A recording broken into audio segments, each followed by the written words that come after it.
Marion County and the entire state of Florida just survived Hurricane Irma, a storm of truly historic proportions.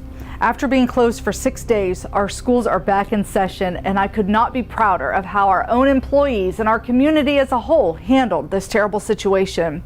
From first responders who kept us safe, to the linemen who got the power turned back on, to everyday citizens who offered to help in whatever way they could, and to our own employees who left their families and homes to serve in shelters, we cannot say thank you enough. As the threat from Hurricane Irma grew, the decision was made to close schools on Friday the 8th and prepare 6 schools to open as shelters. So as we get prepared for shelters, it's kind of twofold. So a lot of the district administrators are coming to Bellevue Middle School. So if you have a site that you're responsible for as a shelter, as a district administrator, and that site is closed or not opening to the public, then you're coming to Bellevue Middle School or other sites that are open across the district. So we're preparing logistical plans for our staff that are coming in. Here's how we're going to run the shelter.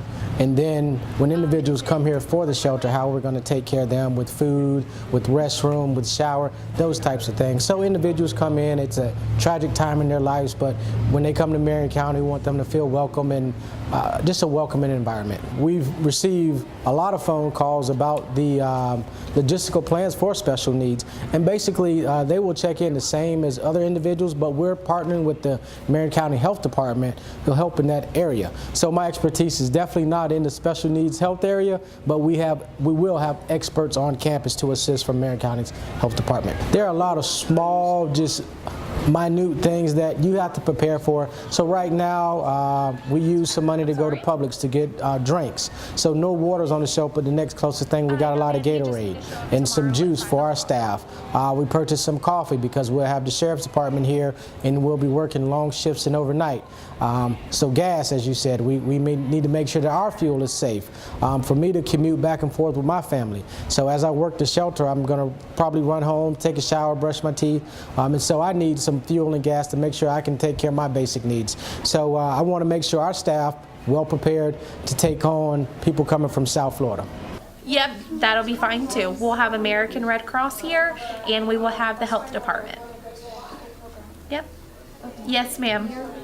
We were called downtown for a meeting yesterday afternoon and given instruction from Mr. Huffstetler and Dr. Ham, and they walked us through. There's a manual that we go through that's real specific on what items we need to do to take care, what kind of things we need to do to paperwork-wise for FEMA that we can send to them, so that it's very clear of what we need to do. When I first found out about the shelter, I was like, oh my goodness, I don't know what I'm going to do. But then when we had our meeting yesterday, we were able to talk it through. We had some veteran principals that had been through it before, and so I felt a lot more comfort. And then I've gotten a lot of support, a lot of phone calls. We're all really working together, and I feel like, you know, the county, you know, all the way around is helping us. So I'm not nervous at all about it. I think it's going to be just fine, and I'm glad we're able to offer the support to others. Our cafeteria is already set up. We've got folks in there. They'll be serving 3 meals a day. We're going to have a feeding at 8 o'clock, 12 o'clock, and 5 o'clock. And then just keeping the people safe. That's what we plan on doing. In all, 11 of our public schools opened to evacuees, becoming safe places for many who had traveled hours in search of shelter. 4 generations of my family, 7 of us total, evacuated Sarasota County without direction except north. We didn't know where we were going to end up. We just knew we needed to board up and leave our homes that were so disturbingly close to the Gulf. So we loaded up 3 cars and drove north for what seemed to be longer than necessary because everyone else had the same idea. We finally came to a rest stop near Ocala on I-75 and decided it was time for a plan. Hotels were out of the question as we attempted for nearly 2 hours using all of our resources. We decided a shelter is the next best thing. Somehow we found North Marion Middle School, as it was only 20 minutes from our current location. We showed up somewhere around midnight or so. We were greeted by a very kind police officer that informed us we were entering at lights out but didn't want us sleeping in our cars at this point, so he generously let us in. After the background checks, we went back to our cars to unload the necessities. Right beside us were several volunteers assisting in carrying our items. I couldn't believe how helpful they were to us. After we settled, we woke up to the smell of fresh coffee and a delicious breakfast. Everyone at the shelter was so kind, compassionate, and sympathetic to the situation we were all in. The deputy went to his office and brought my 91-year-old granddad a more comfortable chair to sit in. He even brought him a cot from his own home for this World War II vet to sleep on for the duration of our stay. Volunteers were helping us carry our plates, as we also had a 1-year-old baby in tow. One night, they opened the auditorium for a movie night for all the kids in the shelter and popped popcorn for each attendee. This was like a vacation. We spent 3 nights in the shelter, and every evening we felt safe, protected, and cared for because of Deputy Spillman, Jolene Vining, and all the other volunteers and workers. Their compassion and genuine care for others made this dreadful occasion a positive experience. Sincerely, Autumn McConnell, Principal, European Academy of Early Education. As the only pet-friendly shelter, Vanguard turned into Noah's Ark with close to 500 animals housed in the hall of Building 4. Overall, as the Vanguard High School shelter, we had just over 1,000 adults that were here, but we also had close to 500 animals that were here right here in this hallway. I was a little hesitant at first about the shelter, not knowing what it looked like. I had never been in a shelter that was a pet host, and this hallway was completely filled with cages. The Marion County Animal Services did a tremendous job organizing, setting up, working with the people, making sure the cages were available. Some people came with cages, some people did not. And so the organization of the Marion County Animal Services was wonderful. They really took care of it all and did a tremendous job working with the people, the animals, making sure the animals were fed, making sure they were safe. Thankfully, when they came in, they put plastic or visqueen on the walls. They had a rubber mat down the middle. The cages were 3 to 4 stacked on the walls all the way down the hallways on both sides. And with that number of animals, the smell can get a little overwhelming. And it was terrible when you'd come in here and say, wow, look at what's going on. But right now, you'd have no idea. When our students come back on Monday, they'll have no idea that there were 500 animals in this hallway. Our community really came together to support one another. I think it went really, really well. It was honestly, for me, a life-changing experience. It was very humbling to see how the people that were here worked together and tried to help each other out. Our community was awesome, bringing us donations of food for shelter workers. We ran out of a lot of our shelter guests didn't have anything to lie down on, and so they were literally laying on this cafeteria floor.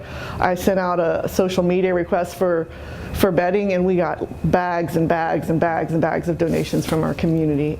So it was very overwhelming how much people were helping each other out. We had 3 deputies here at all times. At one point there were 5 deputies here, and then volunteers. At one point we were down to only 2 of us, my husband and myself, but there were times when we had 6 school administrators here helping out, and then obviously cafeteria workers, maintenance crew was here the whole entire time, custodial people were here the whole entire time, and they all were awesome. At one point we lost power and they were literally cleaning these bathrooms with flashlights, trying to make sure everything was good for everybody. So I'm really pleased with everyone that was here.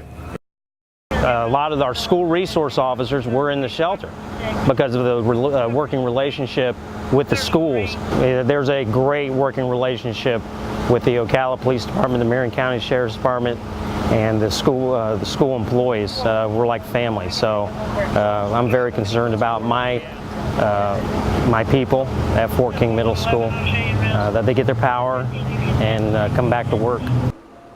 As recovery efforts began, it became clear the district would have to remain closed for the entire week.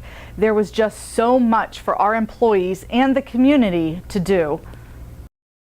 it doesn't make sense to try to have school right now when we're all trying to get our schools back up and running. I know last night there were 20 schools that had in some capacity didn't have power, so we can't have kids here with no power. It's not safe or good for them.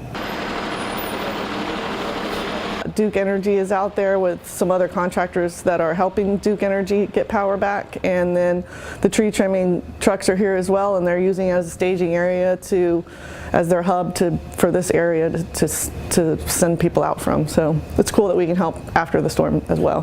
When the shelters closed, so the cleaning processes could begin, Church of Hope actually opened up as a special needs shelter. So this morning they needed volunteers. I'm still not able to return to my school at Fort King, so I came over to see what I could do to help today. There are employees who've showed up and they're helping, coming alongside, caring for patients, talking to them, leveraging their skills so someone else who's going through a very difficult time can find hope. And then the transportation part, as far as just getting patients to here. I had a great post on Facebook. Someone said, I finally understand why there's no school, because all the school buses are bringing patients to Church of Hope, and it made them smile, because that's our community. We really are better together. We transported people from their homes to shelters on Friday, and we're back here today to transport them from the shelters to their homes if they have power at their homes. It gives me great pleasure to be able to help those in need, to make sure that they're safe in an environment where they don't have to worry about a disaster. I am ecstatic about my transportation folks. We're a family, and they show it every time in times like these. We didn't know what was going to happen with our power. We were a shelter, so Mr. Farrow had the great idea of stockpiling as much ice as we could. We didn't know if we would need it, so we filled every cooler in the school with ice. Once we got power back, once we were no longer a shelter, rather than just dump the ice, we went ahead and bagged it all, and we're going to go ahead and offer it to the community for anybody who needs it, and hopefully it can help somebody.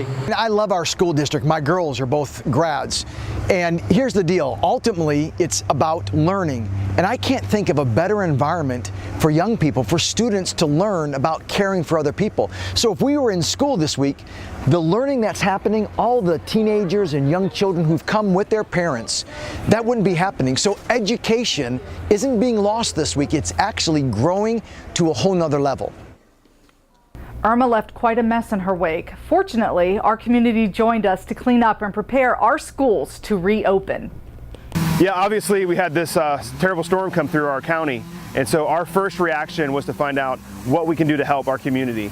And so we've been helping different neighbors individually, and then as a church helping all around where we are. And so this is one of the schools, College Park Elementary, that is closest to our church. And so our first action step was to find out what they needed to get done here.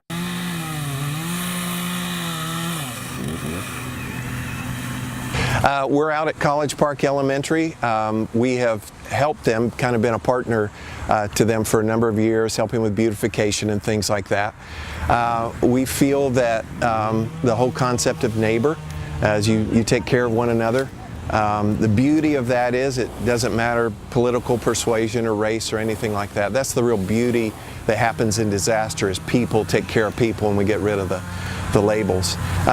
We believe we serve a loving God, and if we love and follow a loving God, we should be loving people, and we find our neighbor in need, we should do what we can do to help our neighbor. We found out the need here at the school and got the word out, as I said. Got a good crew out today. We've been serving in some other neighborhoods.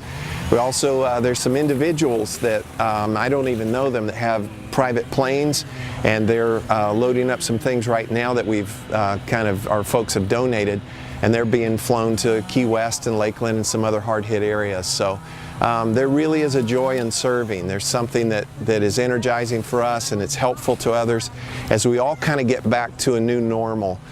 We can't fix it all, we can't pick up every leaf, but so that when the kids come back, the students come back, the teachers come back, there's some sense of normalcy, even if it's a new normal. So we're out here and we're very, very glad to help. Monday morning, I had the opportunity to be at Fessenden Elementary to welcome our students and staff back to school. First thing each week, the Mighty Tigers gather in the gym for a motivational Monday, a pep rally of sorts to kick off the week. How appropriate that's the way they began after this rough stretch we all endured. We certainly hope this never happens again, but if it does, I'm confident in our procedures and most importantly, our people to see us through it.